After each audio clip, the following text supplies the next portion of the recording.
hayenge aikoi thamjariba thoram da face to face ta hayeng se koi liver ga na maram da koi khara ngok se aduna mayam punamak se liver gi wahang hayeng hangba ka obi gano pung 13 makhai da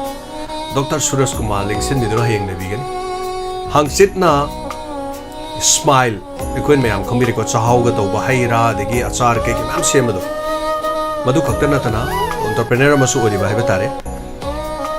aduna muk ningthauka ba numita Hanjabam Ranita Maka unabagi thorom hayeng sina koi liver ga mari leina ba aduna liver se nupi su liver nai fatty oibedo yu thakpa ngaktana liver na de aduna aikoi hayeng Dr. Suraj lengseling e koi wahang yam hangora se mya liver ga mari leina ba do madong imung manung da liver problem leiba dum lerangani ai samuk su fatty liver dum oi kitang noi chawrati dum liver je dum fatty ora dum aduna hayeng wahang si myam koi changdana hangora se suksoi soidana ayuk ki pung 13 makhai degi haugodoriba thorom sida soina mak yawbiu hangsit si amuk sida amuk yawbiu atai saba thakpa khotpa tobi preserve tobagi da makhai tare asar semagi